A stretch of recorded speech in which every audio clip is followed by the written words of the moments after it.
Okay. All right. And I will, in a minute here, share screen too, because one of the things I'd like to do today, since we've been talking about the Chenrezig practice in pretty theoretical terms, hopefully practical terms too, but a lot of theory and not as much practice, is I'd like to be able to go through the practice in a guided fashion. So we can chant the practice, but then take the time where I can guide the visualizations and you can actually do that. And so we're actually doing the practice, but taking the time to visualize too. Um, and I think that's also a good idea for today because tomorrow is Chotrul Duchen, where we celebrate the first turning of the Wheel of Dharma by the Buddha and his teaching of the Four Noble Truths. And so I think it's good for us to do some practice today. And it would also be good for us to recite some aspiration prayers. That's another thing that's common um, for the Buddhist holidays. So if we have time, we can recite an aspiration prayer together at the end. Let me see if I can get my screen share.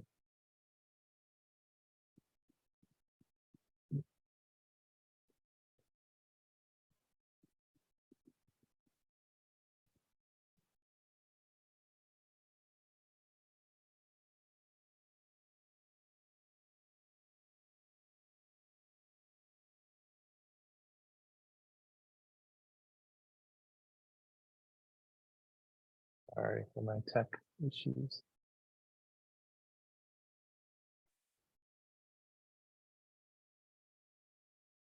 Okay, so I wanted to just briefly, since again, because we do have the holiday tomorrow, I wanted to talk about the seven branches briefly, just because this is something that I think I come back to frequently when I'm just wondering what's a good thing I can do. You know, what's a good use of my time if I want to generate some merit and also practice mindfulness. So this the first time I learned about it was when I had asked Lama Kathy. It was my first interview with Khenpo Karthar Rinpoche, and you know, he's the superstar in our circles, right? So I was like, how do I use that time? You know, like it's 10 or 15 minutes. I was like, what? I mean, I had questions, but I was like, how do I not waste my time there and get the most out of my time? And Lama Kathy's answer was, and she said it was actually the answer that she heard Khenpo Karthar Rinpoche give somebody once when they asked a similar question. But their answer was do the seven branches. So I learned these seven branches and figured out a way in my time with Rinpoche to do all seven of these. You know, when I came in, I did prostrations, I made an offering, and then when we started talking, part of that was confession. I was telling him how much I was rejoicing in his good works and all the things he's done. Was requesting him to teach and to remain, and then at the end dedicating the merit. So I think all of these are a really great cliff notes of what we can do if we're looking for something to do, especially on a holiday like this, which is a multiplier day where the effects of our karma are multiplied tremendously, exponentially. So offerings, I think, is maybe one of the easier practices to do. And I don't necessarily even mean financial. I just mean, I think it's great to keep in mind throughout your day every positive thing that you encounter and offer that and wish that all beings can have that. Doesn't even have to be an amazing, beautiful thing. Could be like a simple thing like your breakfast, like having a nice breakfast at home. You can include everybody. And that to me, this kind of an offering practice, we're offering to the Buddhas and Bodhisattvas, but we can also offer to all sentient beings and wish that they can be satiated as well and receive things that make them happy and give them success and good health.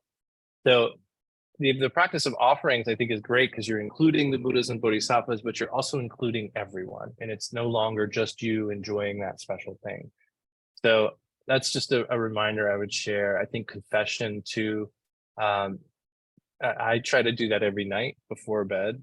And it's really me looking back on my day, and instead of giving in to distraction or unmindfulness, making an effort to actually revisit what's happened in the day, be it good or bad. And if it's good, I want to think about it, and I want to pat myself on the back and take the time to say like that, I'm glad I did that. I see the benefits of doing that. Can I do that again tomorrow? How can I make the situation or the circumstances that I can keep repeating this positive behavior? Similarly, on the confession side of it, revisiting the things that we're uncomfortable or we're embarrassed about during the day, and thinking about maybe what brought them about and what we can do to not create those circumstances again. And so that practice of confession always should involve some bit of regret, but regret always needs to turn to some resolution. So we're always making this a affirmative kind of practice, where even though we're sitting with a little bit of regret from the practice, we're generating a resolution to not repeat that behavior, and ideally coming up with a remedy so that we don't do that again too. Because the 4 parts of a confession are reliance, like who we're confessing to, the Buddhas and the Bodhisattvas, regret about what's happened or what we've done, generating a resolution not to repeat it, and thinking of some kind of remedy we can apply, which will ideally be some form of Dharma, some kind of practice. But it could be something really practical too. It could be, a certain person at work we just don't get along with, and maybe we don't do that thing that tends to annoy them tomorrow. Maybe we walk the other way around their desk or something.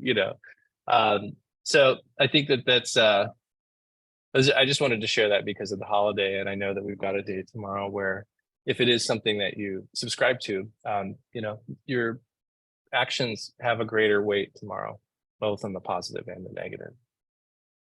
So with that in mind, let's say the 4-line refuge prayer, and we'll say it 3 times in English.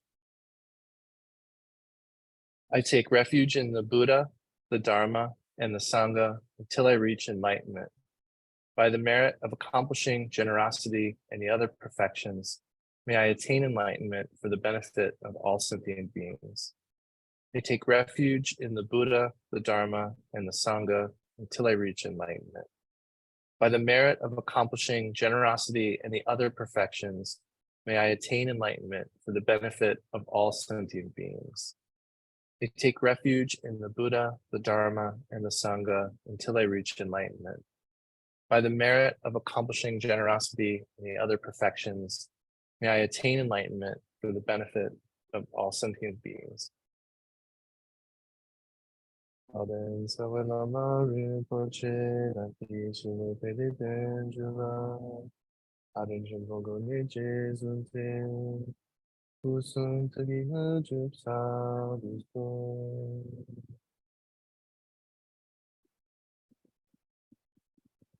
Okay, thank you. So just a quick recap, since this is the 4th in a series. We started out in the first session talking about Chenrezig in the context of the 3 cycles of the Buddha's teaching.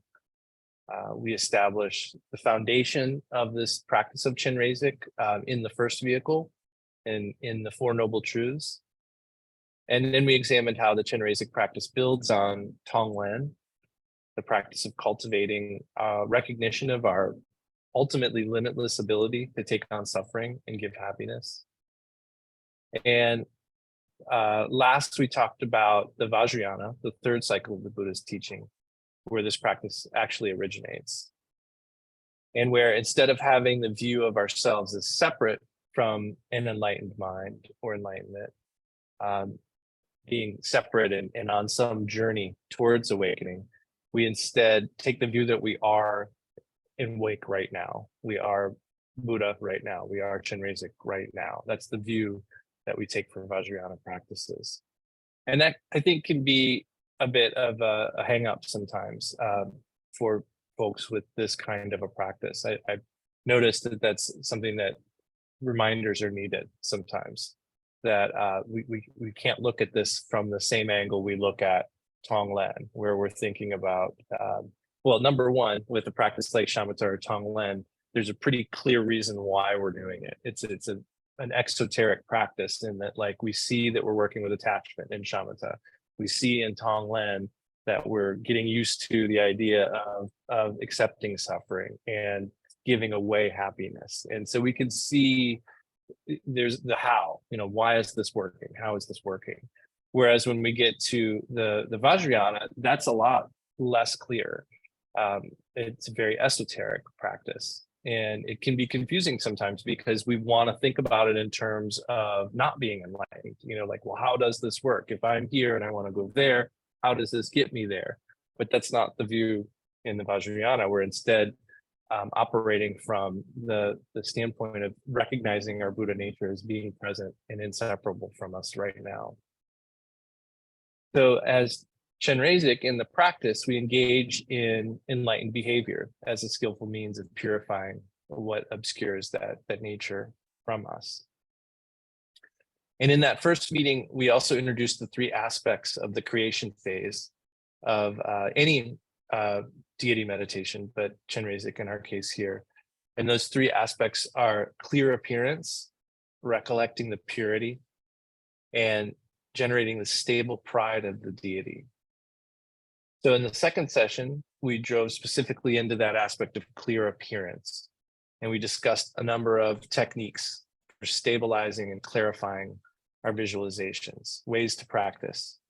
And we also talked about the importance of generating confidence of the presence of the deity in these practices, the real, genuine feeling that they're there. And eventually the confidence that we are that deity.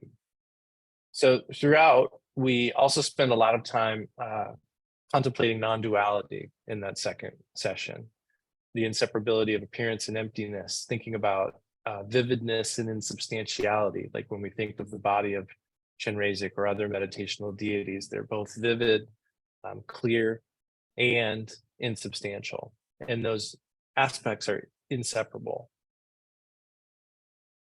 And then in the third session, we dove into recollecting the purity. And that was our focus. And we started discussing, thinking about the Chenrezig practice as a roadmap to enlightenment. And specifically, we examined the Tibetan word Sangye in its two parts, which mean fully purified and fully flourishing. And we explored the base of purification here, which is our mind's nature. We talked about the object of purification, which is the temporary stains and obscurations. Fundamentally, they are the fixation on the polarity of I and other, or duality, just to put it simply. That again is the object of purification. Then we talked about the purifying agent, what cleans up those stains, and that's the Dharma. And then we talked about the result of purification, which is realization of the non-dual truth of mind. And we also examined some of the symbolic aspects of Chenrezig's form and how they're each a means for us to recall the purity of Chenrezig and of our mind's true nature. So today, our overall theme is the third of those aspects, which is the stable pride of the deity, or Vajra pride. And we're mainly going to practice, and I think that's a good way to approach this. But just a quick overview of the idea of the stable pride of the deity, Khenpo Karthar Rinpoche called this sustaining. He said, sustaining this confidence or pride is the origin of all blessing. So being able to generate the stable pride of the deity is the origin of all blessing. And what Bokar Rinpoche said about our ordinary pride is, he said, beings relate to their individuality with a strong attachment. The idea of I refers to the fact that this reality is deeply anchored in us. This notion of I, or I am this or that one, is a kind of pride at the most basic level. In meditation, one replaces the ordinary pride with the stable pride of the deity. One engenders the conviction, I am Chenrezig. So even that very basic clinging to the I other polarity is the root of our ordinary pride. And our ordinary pride is the foundation of all of our negative emotions and sufferings. So when we're able to generate the stable pride of the deity, Vajra pride, we replace our limited self-centered view, seeing ourselves as separate from others and lacking in wisdom, seeing our situation, our location as unpleasant, we're lacking. When we generate the stable pride of the deity, we replace that kind of a view with the experience of ourselves as the Bodhisattva of compassion in his pure realm, with all sound as mantra, the mantra Om Mani Padme Hum. So Bokar Rinpoche points out that this may not seem like a big change, but we're literally talking about a situation, one with negative emotions or suffering, and the other with none of that. So he goes on to say, at a deep level, the pride of the deity allows us to perceive the body of Chenrezig as the expression of the clarity of our mind and as the luminous radiance of his empty nature. Subject and object, emptiness and appearance become indissociable, and one remains in this contemplation. This state, of course, cannot be attained quickly. In the beginning, it is sufficient simply to think, I am Chenrezig. And I like that. I want to repeat that. In the beginning, it is sufficient simply to think, I am Chenrezig. Because speaking from personal experience, I think I land on this side frequently of not recognizing the genuine value in some of the simple things, that these simple and daily practices that we engage in. Sometimes we forget that even just recalling I am Chenrezig is a huge blessing. Like, there's not a lot of the earth walking around thinking that, or anything even really like that. So it's an incredible blessing for us even just to recall that. Then, of course, we want to think from our relative viewpoint about taking a journey to always stably remember that we're Chenrezig, to stabilize that confidence and really turn it into the stable pride of the deity. It's also called Vajra pride, which doesn't have stable in it. But I mean, we're trying to establish the stability, but the idea here is it's a practice for us. But again, we can't look at it as if when we say I am Chenrezig, we can't also be thinking, how do I become Chenrezig? Those two, that right there, we're looking at the dichotomy of that ordinary pride and that Vajra pride. When we're Chenrezig, we're Chenrezig. So when we end the practice and move on to do something else, then we may want to look at it from a Hinayana or a Mahayana view. But I think it's really important to remember with these kinds of practices that just recalling is actually part of this practice, and then trying to stabilize that. So before we dive in and do the practice together in a guided fashion, any dialogue or questions or thoughts about any of that? I know there was a lot of information all at once. I had a quick question. Have you ever thought you wanted to be Chenrezig, but then thought, but I'm not that good enough. I'm not like that. Like, have you ever thought that? Yeah. Sure. Okay. Yeah, definitely. Yeah, I've you too? overcome that. Yeah. I'm like, well, I'm not that great. So Yeah, no, I'm glad you asked, because I mean, I have a hunch that probably most of us have had that feeling. okay. So totally normal. Yeah. And I think that's really, like, to me, to compare it to like a shamatha, to use a shamatha analogy, it's like, boy, I would love to just place my attention on the anchor and it stays there forever. I know I can place my attention stably because it's happened for a few seconds at a time, but then it just keeps, the mind wanders. And so for me, I kind of look at it that way. Like, if I'm in the practice, I am Chenrezig, that's going to be stable for a little bit. And then I'm going to forget. And then I have to come back. But the key is, just like when we come back from a distraction in shamatha, like, it can't be begrudgingly or kicking rocks, like, it's gotta be like, oh, here I go, a little humor. I love Pema Chodron always says, gentleness, patience, and humor. Okay. That's how we make the journey back. So if you're trying to rest with the idea, I am Chenrezig, And you start thinking about your worldly limitations and distractions and things like that. That's just part of the process, and just come back gently with a little patience and humor. And that makes sense. Cool. Thank you. Yeah, you're welcome. And it is, I mean, this is a really great post meditation practice too. I mean, it's obviously a part of doing the actual sadhana. You know, it's part of doing the practice, because we're self-visualizing eventually in the practice as Chenrezig.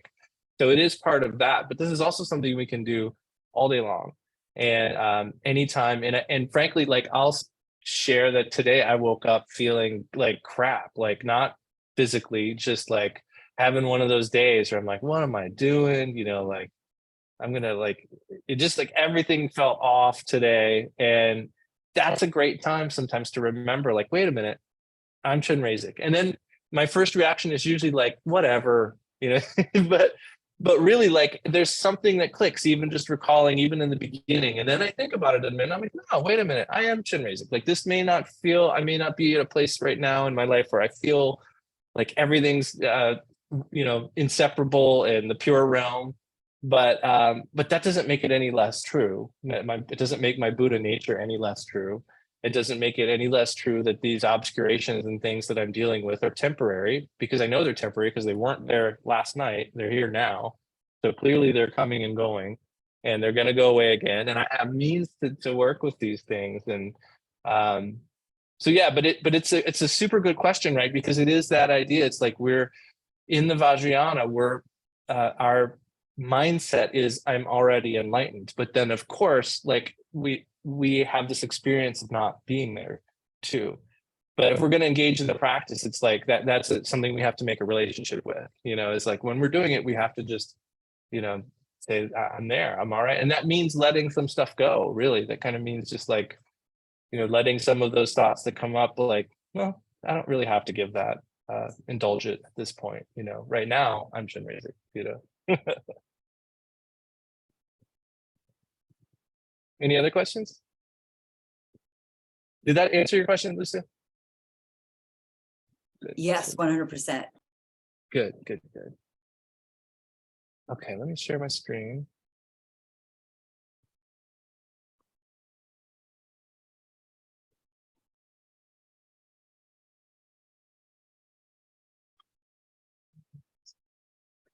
All right.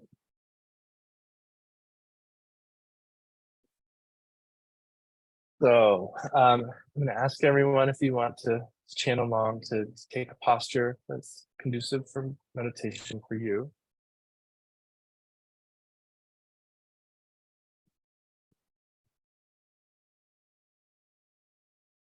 And take a few deep breaths in.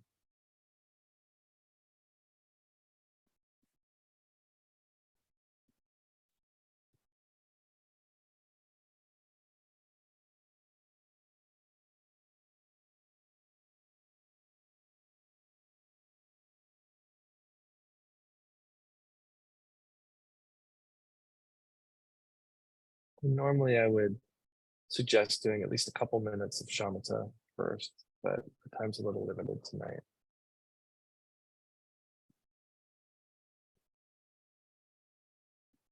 So I've got a picture of Chenrezig on the screen. I'm going to have the picture there multiple times throughout. You're always welcome to use the picture if as a reference, but I'd also encourage you to occasionally look away and have your normal gaze, downward facing gaze, and try to just generate the clear appearance in your mind alone.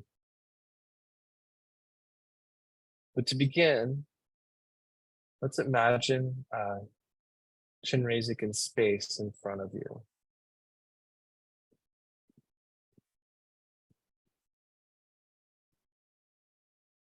Recall that his form is not solid,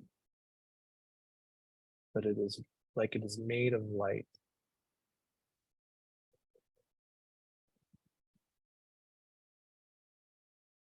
He is brilliantly white and radiating white light that's imbued also with the other four colors: blue, yellow, red and green.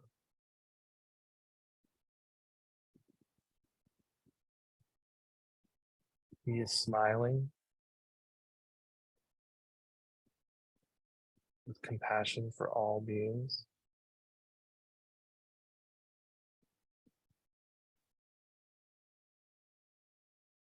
And as we stabilize this visualization, Chenrezig, vivid and insubstantial,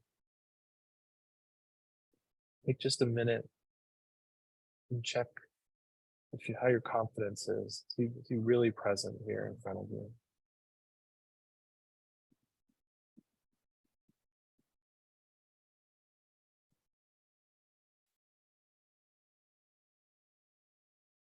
And recall that he is the embodiment of all Buddhas and Bodhisattvas, inseparable from all enlightened beings.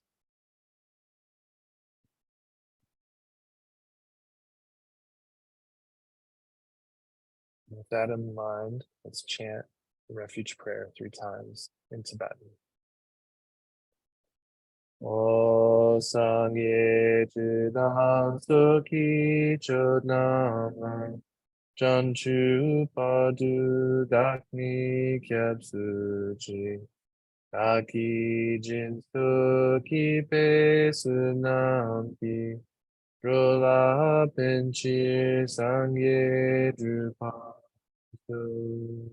Sangye Chidan Sukhi Chodnama Chanchu Padu Dakni Kyabsuji Daki Jinsu Kipe Sunaki Rola Tenchi Sangye Drupashu Sangye Chidan Suki Chonama Chanchu Padu Dagni Kyatsuji Daki Jinsu Kipe Sunaki Drola Penchi Sangye Drupadu.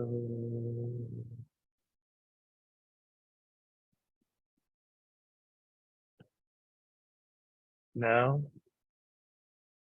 seeing Chenrezig in front of us, think that he bathes you and all sentient beings in purifying light, that bright white light infused with the other 4 colors. And this light bathing all sentient beings washes away your ignorance and all beings' ignorance. It washes away your obscurations and all beings' obscurations.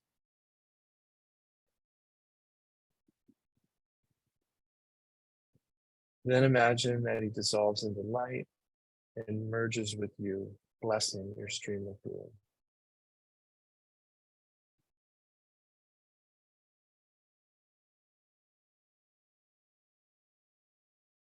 And then we'll chant the visualization.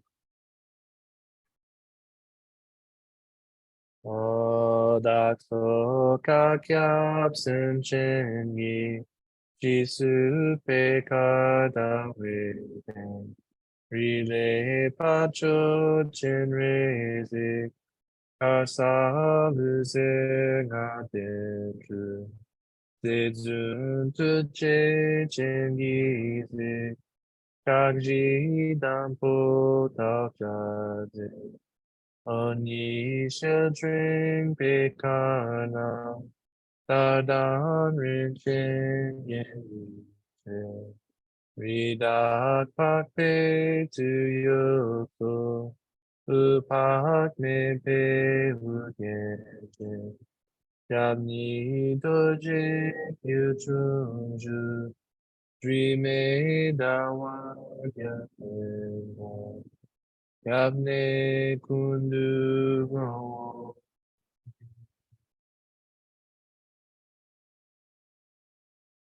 And now to do the visualization we just chanted, visualize the seed syllable free on top of a lotus and moon mat above your head and the heads of all sentient beings.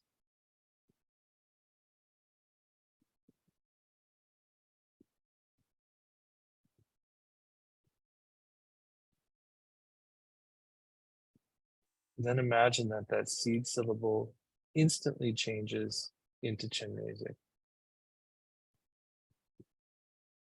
And there's now a Chenrezig above your head, and Chenrezig above the heads of all sentient beings. Recalling that he is vivid and insubstantial, like he's made of light.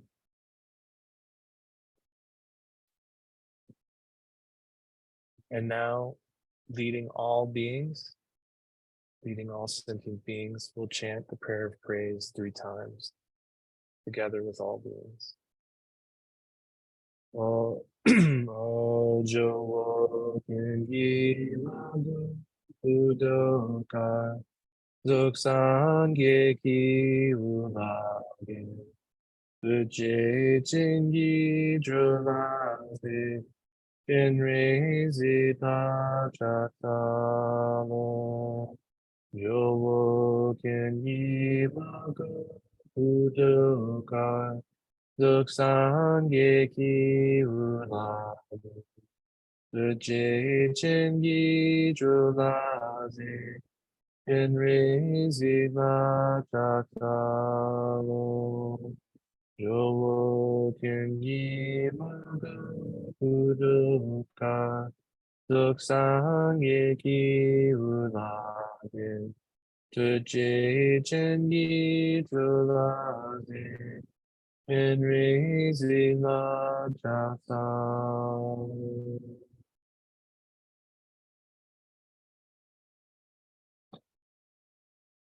I'm now chanting the next visualization. Odeta sechik sutape akpe kule useju mada plenam chushejam chinu dewa chenyi anju kedro lunyampen Chenrezig Wangbu Suntuk Nandra Kriton Yeme.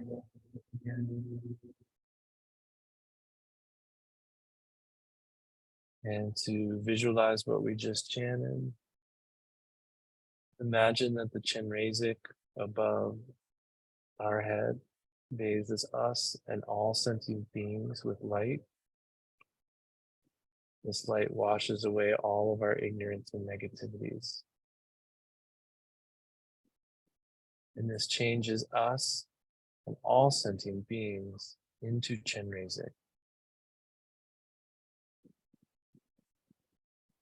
Now we are Chenrezig, and all sentient beings as well are Chenrezig. We each have a Chenrezig above our heads as well.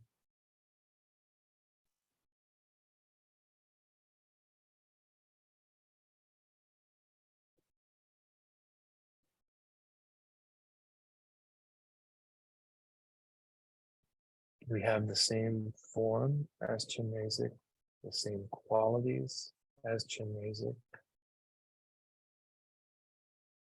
Like Chenrezig, we are vivid and insubstantial, like we're made of light.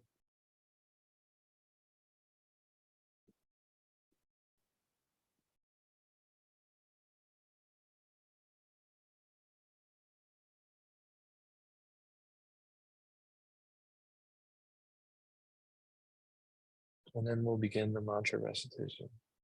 Om Mani Padme Hum. Om Mani Padme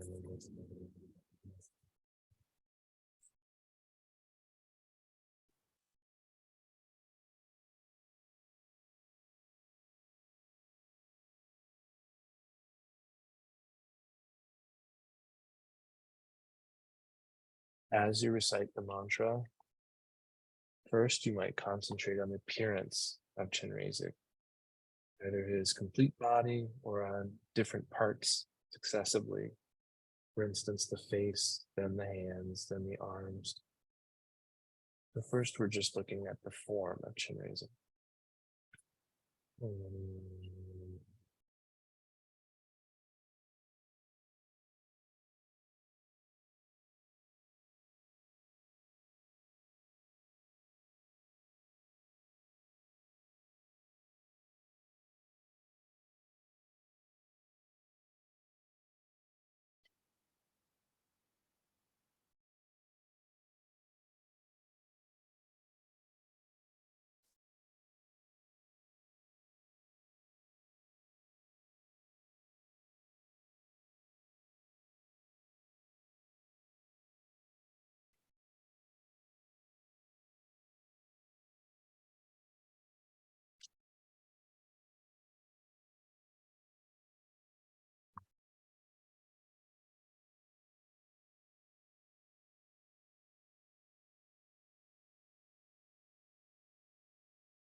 Now you might choose to shift your attention to the white syllable in the heart of Chenrezig. This is the syllable you visualized earlier, the seed syllable of Chenrezig. It is on a lotus and moon disc in Chenrezig's heart center.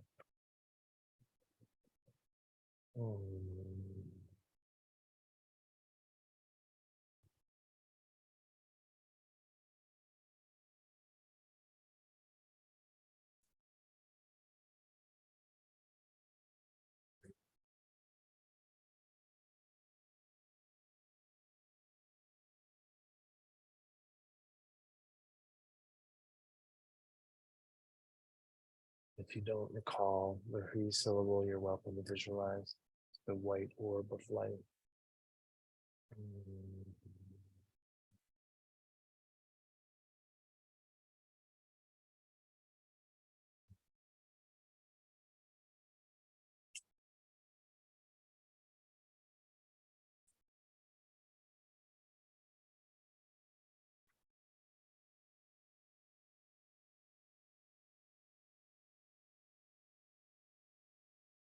Their option, you might at this point visualize a white light emitted from Chenrezig's heart. And this light goes to the hell realms, pacifying all the suffering of beings who are there. Gives coolness to those who burn and warmth to those who are cold. Transforming the hell realms into a pure land.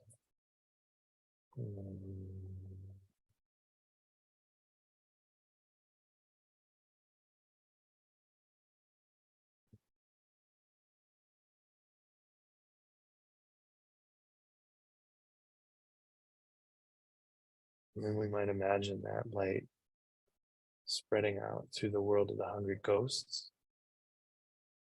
calming all of their hunger and stemming their thirst, and changing the hungry ghost realm into the pure land.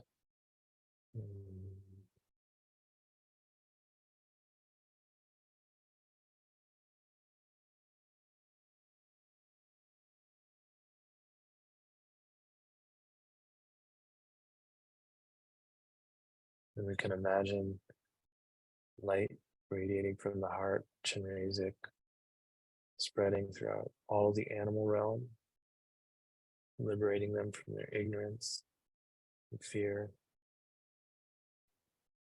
transforming into the pure realm.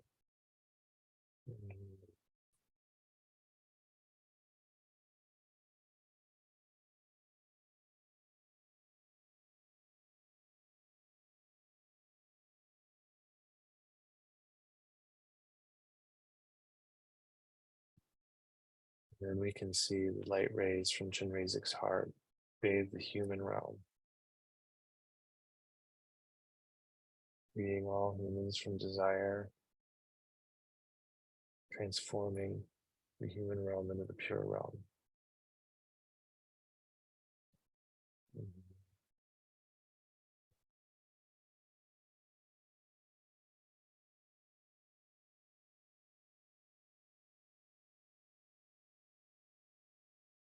Recalling that Chenrezig is inseparable from us. We are Chenrezig. That white light radiates from our heart as Chenrezig to the demigod realm, freeing them of jealousy and transforming it into the pure realm.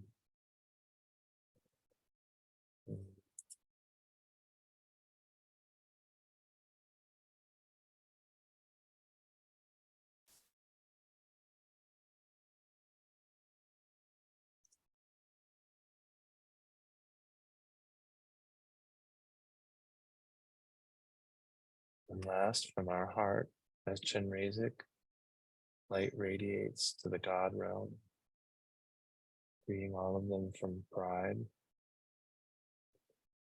and transforming it into the pure realm.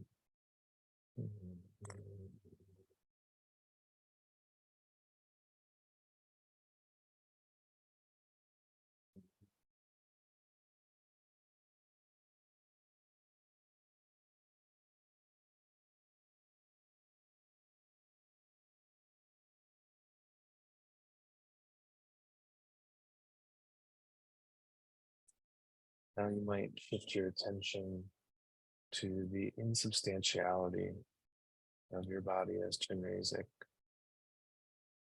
devoid of actual entity,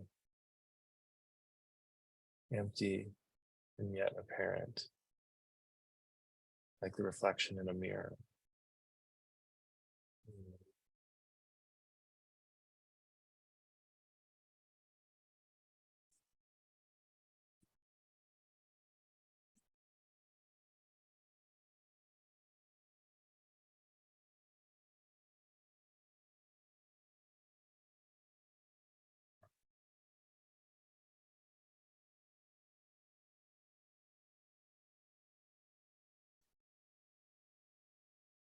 You could also, as we say the mantra, use it as the object of shamatha or shine, calm abiding meditation. Place our attention simply on the sound of the mantra.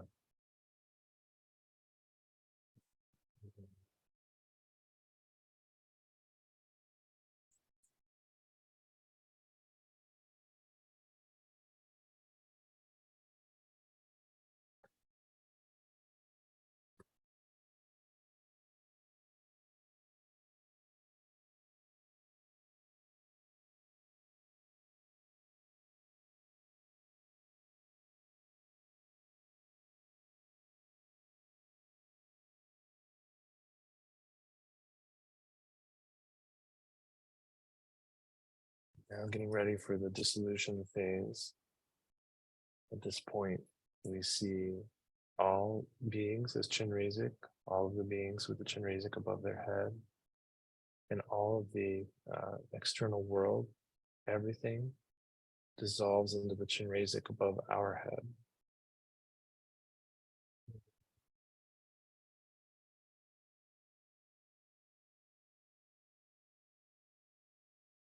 The Chenrezig above our head dissolves into light and merges with us.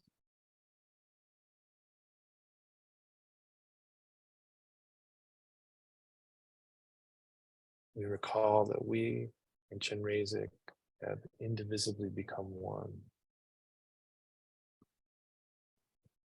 And then we slowly dissolve into light and into emptiness. And once that's happened, just rest the mind.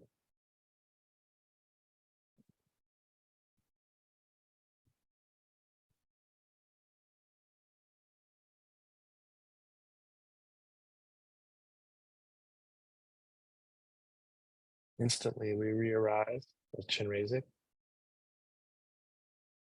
And we'll chant the next section, where we acknowledge that the bodies of ourself and others, all appearances are the form of the exalted one, all sounds are the melody of the 6 syllables, and all mental constructs are the expanse of great primordial awareness.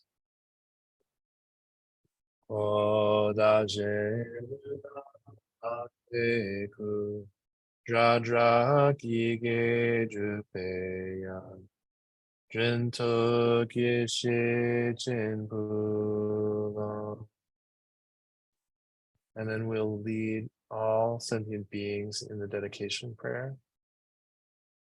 Ngewa di ngedu Chenrezig wang ne Joa jikyang malu Deyi Salagopal.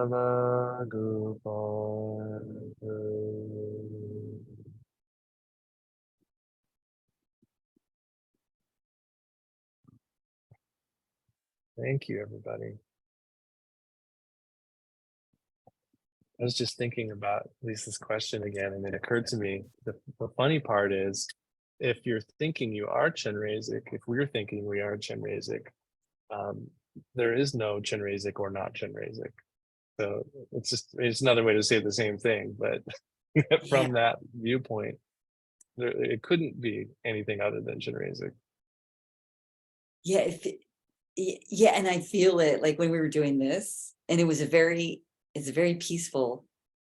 It's It's just when I'm out there, like in everyday, like around people. Yeah. Yeah. Absolutely. Yeah, he actually gives some really, I didn't really share this, but I would like to share it. He gives Bokar Rinpoche at the end of Lord of Love gives a couple practices for daily life that I think are really good. And he talks about one of them is letting appearances be self-liberated. The idea that there's seemingly an external aspect and an internal aspect to appearances. Like if we're thinking of something we see, there's like a visual object, and then there's our faculty and consciousness that processes that. And like we talked about, I think last time, like those get mixed up. We think those are like one thing, and they actually, well, I said that wrong. They are one thing, but we think of them as three separate things. Like we're fixated on this duality or this separateness, and so we decide based on the appearances what we think is real and what isn't real. Like we look at a hologram and we say, oh, that's not real, and we look at a statue and we say, oh, that's real. And so he makes the point that our mind is the master of appearances. Appearances are not themselves what dictates what is real or not. So we always make that decision ourselves, but we tend to think that it's that external stuff, or the appearances that's telling us whether it's real or not, but it's always us. And so he says that when the mind does not dwell in its essence, we may believe that the appearances actually exist or that they are completely devoid of existence. Even the essence of the person who affirms or negates is not an identifiable object, a thing that one can discover. Having no actual existence, it is empty. Therefore, one does not fall into eternalism, which is the belief in the mind as an individual entity and in the reality of ego. This does not mean, however, that there is only nothingness, a total non-existence. In this emptiness itself arise all appearances and all thoughts. Therefore, one does not fall into the extreme of nihilism or eternalism. And this is what's really cool. I think he says, in this view, free of the two extremes, appearances are self-liberated, the free expression of the emptiness of the mind. This is seeing of Chenrezig, the great compassionate one. This is the seeing of Chenrezig. So that was one of the practices. That's letting appearances be self-liberated. He also talks about letting the 6 sense groups be self-liberated. And if I recall, the crux of this was with our senses, we start to get in, particularly we get into like preference, what we find pleasant or what we don't find pleasant. And he talks about, again, we think it's the objects that are telling us I'm pleasant or I'm unpleasant, because from their side, they're letting us know whether they're good or bad, or pleasant or unpleasant. But again, that's our mind. And so he says that the second practice here, letting the 6 sense groups be self-liberated, he says that is the meditation of the great compassionate one. So seeing is let appearances be self-liberated. The meditation is letting the 6 sense groups be self-liberated. And then he talks about letting circumstances be self-liberated. And that is the action of the great compassionate one. So thinking of what we've talked about with the other two, now we're at circumstances. It's like, can we just let the situations and circumstances that arise self-liberate? And self-liberate's, I think, a tricky term. I still think I'm figuring out what it means, but you know, part of that is letting things appear as they are, but knowing they're just appearances, you know, that they don't have any real essence there, or that they aren't inherently good or bad or troublesome or helpful, those kind of judgments that we make. One other thing he talks about that I want to share too, because this is, I think, really something that everyone can do, is practice for sleep, which this isn't dream yoga per se, but like, it's a very good thing to say mantra before sleep. And if you wake up saying mantra too, that's even better. And I remember I did a little experiment. This is not, this is purely my exploring, you know, as an early Buddhist, but I did some looking into lucid dreaming and started to try to figure out if I could do my practice in my sleep. Like, could I actually like create a situation where I could, you know, say mantra while I'm in a dream? You know, could I, like, if I recognize I'm in a dream, you know, which, number one, this is not that different than waking life, right? Can we recognize when we're attached, and then can we make a choice to not be attached? Similarly, in our dreams, if we're lucky enough to recognize we're in a dream, can we then also make the choice or recall I'm Chenrezig, you know? And then and then that's what, because if we're present and lucid in a dream, just like this dream of a life, you know, if we can practice, that's good. So Daniel, yeah. Yeah, I have a question about sleep time also. I read somewhere that you imagine your guru on the crown of your head during the day, but then at night you imagine him in your heart center. I've heard. Yeah. Okay. Yeah. I think there's lots of different versions of this, but I remember for a long time I was doing that practice. I can't remember exactly where it came from, but I know there is a teaching where in the evening the guru descends into your heart center. And then I remember actually too that he glows and lights the room up. Okay. Like, so like with a gentle glow, you know, so there's like so he's in your heart and your heart's glowing, and it's kind of like a little night light, you know, Nice. a night light. Okay. Yeah. All right. Yeah. Any other questions or thoughts? Have you ever? Yeah, Go ahead. No, you go ahead, Lisa. Have you ever seen Chenrezig in your dreams? Yeah, absolutely. Wow. Yeah, I mean, I'm not saying often. I'm not claiming any sort of, but you know, when you spend a lot of time doing something, like, it's totally normal that it shows up in your dreams, you know? So, I mean, it's very rare occasions, but I remember like two specifically because I was so happy, you know, I was like, like, I know this is happening. I'm doing it, you know, like, I mean, it's like just a handful of little times. And this was, you know, yeah. But so the idea is that like if you can be lucid, I mean, this doesn't even have to be a conversation about dream or awake. It's just, if you can be present and lucid, can you make the decision for Dharma, you know? Sometimes before I go to bed and I'm tired, I'll just open a Dharma book and read something so that like the last thing on my mind, even though I'm exhausted, is Dharma. And it seems to help, you know? It's like sometimes I'll have a weird Dharma dream, and it's just because I read a few paragraphs when I was real tired before I went to bed. Yeah. That's a good idea. Or like a video of a teaching, right? That too. And you can, you know, like, I mean, this is kind of really a karma discussion too, because you can create the habit energy for those circumstances to happen. You know, like thinking regularly about Chenrezig, recalling regularly that you're Chenrezig, moving through your day in the most normal of circumstances and thinking I'm Chenrezig, and once again recalling your form as vivid and insubstantial and your qualities and all that stuff. The more often we do that, the more likely it is it's going to happen in our dreams. And the reason that's important is because someday we're going to die. Sorry to be the bearer of bad news, but someday we're going to die. And that point of death is actually a really rich opportunity to wake up. If we can be present in that process and aware of what's happening, we can do what we did at the coffee shop when we thought, oh, I'm Chenrezig, even though this coffee's terrible. You know?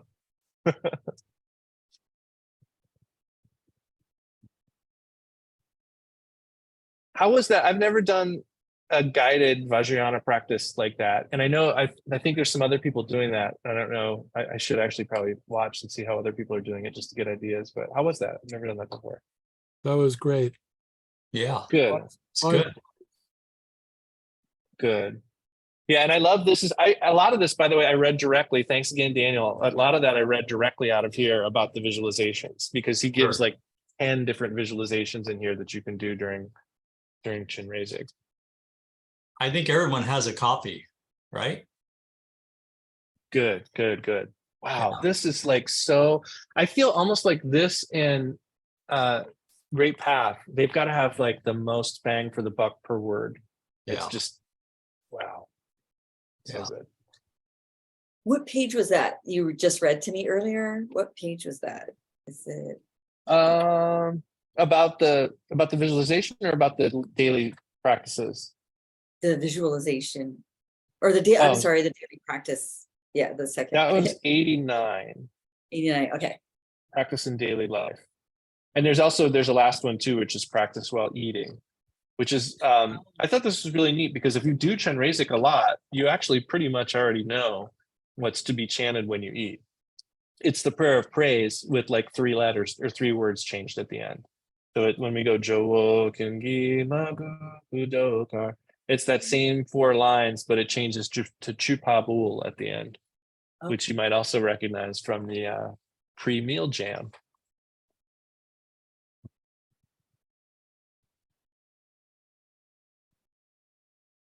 I've really appreciated the opportunity to dig into this, because wow, I mean, it's amazing that this, I hesitate to use the word technology. I used to call it like spiritual technology, and then I watched movies about Scientology and they use that phrase a lot. So I try not to use that word anymore, but it is kind of like that. It's like, this is an amazing set of tools, like breathtaking in its profundity and vastness. Crazy.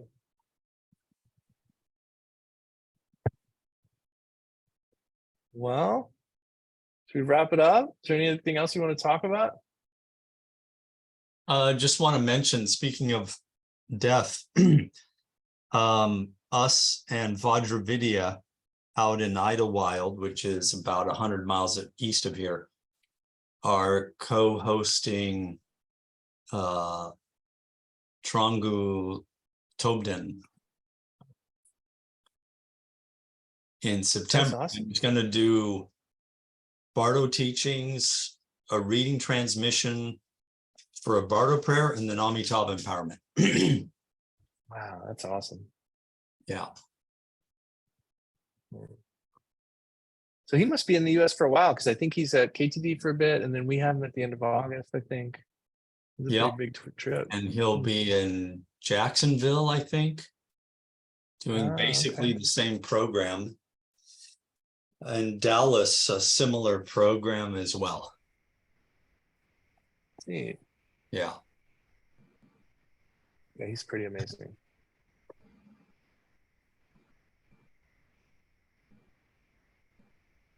Charles, what's on your mind? Oh, I'm looking forward to that visit where I'm going to be a driver, so shuttling so people cool. up to the site. I love that. What I was thinking about, the Lama visits are just so much fun, because that's the chance to be with the Lamas, not necessarily when they're teaching, but when you're eating meals and hanging out and going places and doing things. I just always loved that. But the Bardo teachings that he's giving that too, that's what I don't seem to be able to get enough of. Do you know what he's teaching from? Well, we're hoping we're asking him to teach from Journey of the Mind by Trungpa Rinpoche, so that people can have a book to follow along. That's The great. book's out of print, but you can get it on Trungpa Rinpoche's website in PDF for $1.50. It's a steal. What was the name of that? Journey of the Mind.